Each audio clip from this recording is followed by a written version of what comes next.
तो एक प्रकार से भी हो क्या रहा है वहाँ पर?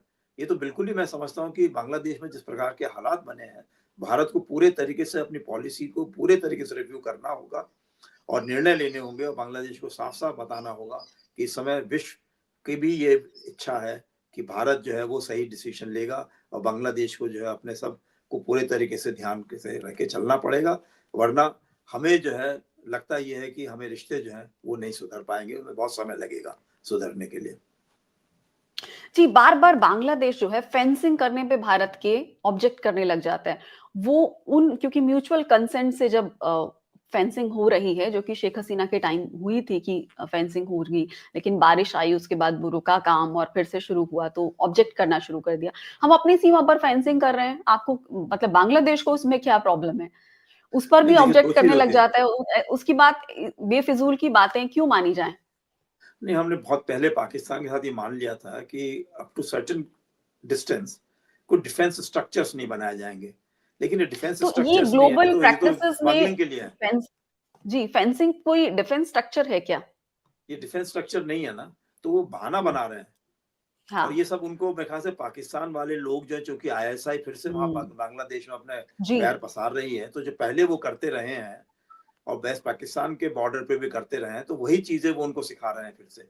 तो मैं कहता हूँ कि एक तरीके से एक एनिमिकल टाइप का वहाँ पे सिनेरियो हुँ, उभर कर आ रहा है, जो हमको ध्यान में रखना पड़ेगा कि ये खाली न्यूट्रल टाइप का वहाँ पे लोकल डिस्टेबलाइज़ेशन वाली हालात नहीं है, बल्कि एक एडवर्सरियल वहाँ पे जो है फ्रेमवर्क बनता जा रहा है भारत के हितों के खिलाफ।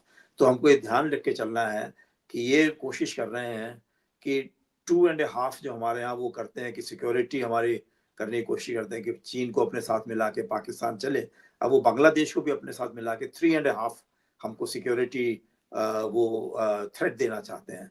तो इसलिए भारत के लिए आवश्यक है कि अगर हमारे पास सिक्योरिटी थ्रेट है, तो हमारे पास कोई वो नहीं है सोचने की बात है, हमारे पास पॉलिसी डिसीजन मेकिंग में पैरालिसिस नहीं होना चाहिए ना। तो हमको भी इस पे ध्यान रखना चाहिए कि ये पड़ोसी देश क्या कर रहे हैं, हमको भी उसका पूरे तरीके से काउंटर मेजर्स लेने आवश्यक हैं। जी।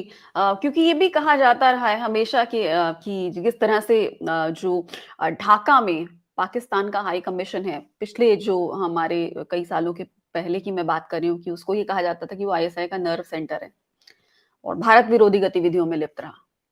तो वही नज़ारा इस समय ऐसा लग रहा है कि देखने को मिल रहा है। नहीं ठीक है, वो अभी तक जो है वो थोड़ा खुद ही कंट्रोल कर रहे थे, लेकिन अब एकदम से उन्होंने अपनी गतिविधियां बढ़ाई हैं बांग्लादेश के अंदर।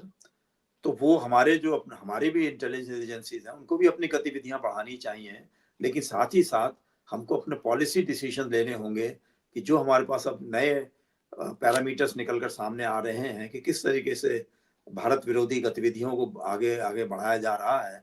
और उनको लगता था कि विश्व की कई और देशों से उनको मदद मिल सकती है। अब उनको बताना चाहिए कि कहीं मदद नहीं मिलने वाली है और भारत जो है वो पूरे तरीके से जो भी कठोर से कठोर इसमें कार्रवाई करना चाहेगा वो करेगा इसमें। जी। तो आपके concluding comment ambassador Shashank?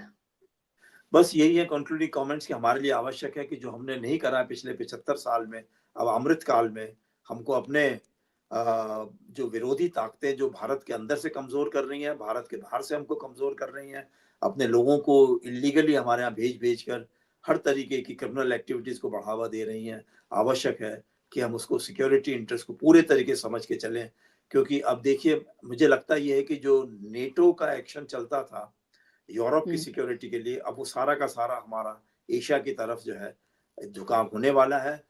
America के साथ भी, यूरोप के साथ भी और हमारे जो एशिया के देश हैं, उन सबको ध्यान में रखकर हमको ये चलना है कि भारत का जो इसमें महत्वपूर्ण योगदान होगा, सिक्योरिटी इंटरेस्ट के लिए, शांति के लिए और इकोनॉमिक कोऑपरेशन के लिए एशिया में, वो बहुत ही महत्वपूर्ण होगा।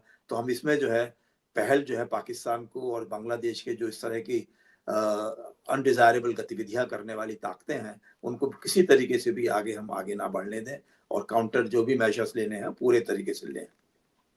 जी, बिल्कुल और जिस तरह भारत की बात करें और अवैध घुसपैठियों की बात करें, तो उसमें हमें ये कोशिश करनी होगी कि किस तरह से जो अवैध घुसपैठी हैं, उनके जो फर्ज़ी आईडी हैं, उन्हें किस तरह से रद्द करना शुरू किया जाए। चाहे वो उसके लिए बॉटम टॉप अप्रोच रहे, चाहे टॉप टू बॉटम अप्रोच रहे दोनों तरीके से, और उन राज्यों को, उन जिलों को आइडेंटिफाई करना पड़ेगा जहां फर्जी आईडी बहुत ज्यादा बने, जहां अचानक से हमने एक ऐसा ट्रेंड देखा कि जनसंख्या अचानक से ही बढ़ने लगी, उसका परसेंटेज कुछ जिलों में, चाहे बॉर्डर डिस्ट्रिक्ट की बात करें, बहुत तेजी से बढ़ने लगा। तो वहां खास तौर पे फोकस करके जो फर्जी आईडी हैं उन्हें कैंसिल करने की, उन्हें रद्द करने की तेजी से शुरुआत युद्ध स्तर पर शायद करनी होगी, ताकि जी हम इस समस्या से निजात पाएं। जी, बिल्कुल सही कहा आपने, बहुत जरूरी बहुत है बहुत ये सब। शुक्रिया अम्बेसडर शशांक। धन्यवाद जी, आप कुछ धन्यवाद। कह रहे थे सर। नहीं, मैं यही कह रहा था कि बहुत जरूरी है कि सबसे पहले जो पॉलिटिकल इन्फ्लुएंस वील्ड करने की कोशिश करते हैं वो रोका जाए, उनके सारे डॉक्यूमेंट्स कैंसिल करके। दूसरा, जो वो हमारे जो सोशल बेनिफिट्स की स्कीम्स होती हैं उसका नाजायज फायदा उठाते हैं, उससे उनको हटाया जाए। जो मिनिमम से मिनिमम दिया जा सकता है इलीगल्स को, उनको अपने क्रिमिनल एक्टिविटीज रोकने के लिए, उनको कंट्रोल करने के लिए वो करके और फिर उनको बाहर निकाला जाए, ये जरूरी होगा। जी, शुक्रिया धन्यवाद। एम्बेसडर शशांक, हमसे बात करने के लिए, भारत के पूर्व विदेश सचिव। आपका बहुत-बहुत शुक्रिया इस विषय पर विस्तार से हमें जानकारी देने के लिए। धन्यवाद। जी, धन्यवाद।